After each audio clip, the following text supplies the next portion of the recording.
Can I get a member from the audience? Come on, come on. I need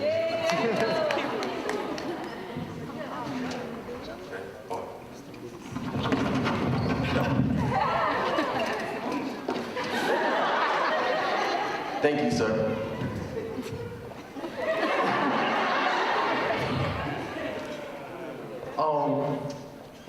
Just like what just happened right now, that's happening almost every day. There are people being involved in violent crimes and nobody speaking up like you did. I ain't seen nobody come up here and try to help them or call 911 or something. Now, imagine if you were the person who got jumped, but most of you know him as Gabriel. But what if that was you? What if you seen, like it is now, a bunch of people wishing for your physical harm? Now, let's flip the script like you are now. What if you were the person standing by and watching it? What if you were him? Or him?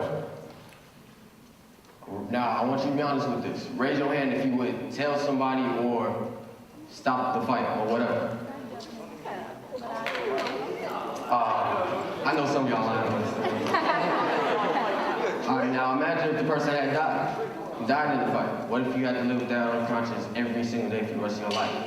For a tragic example, Darian Albert. Darian Albert, according to the Huntington Post, was an innocent bystander who was at the wrong place at the wrong time while two rival gangs were fighting at a bus stop.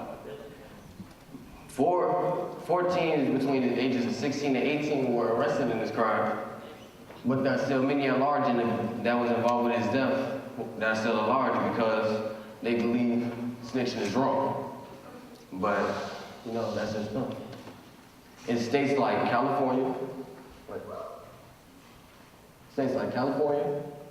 Florida, Delaware, then New York, people like him and him who just stood there and watched this so go on would have been arrested because of something called the Good Samaritan Law.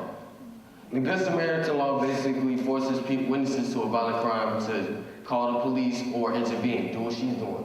If you call the police, tell as much details as you can. You can do this as broadly as in front of the person as it's happening or behind closed doors, as long as it gets done.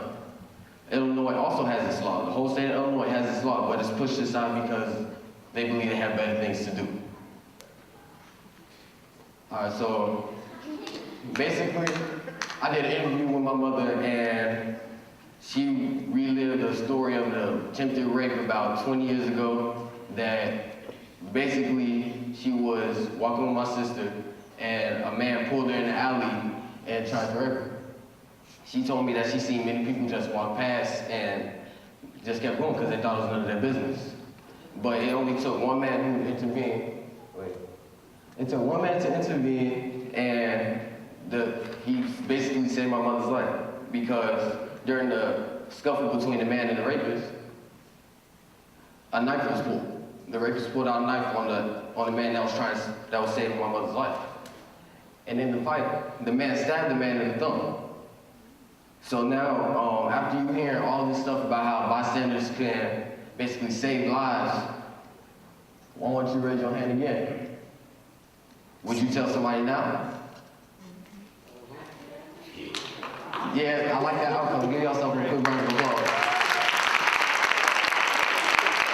So for those who raise their hand, just spread the word. I don't care who you tell, your grandma, your mom, dust bunnies under the couch, anybody, that if you speak up for what you know is right, our cities could look more like that, where you can leave your doors unlocked at night, rather than this. Thank you for listening.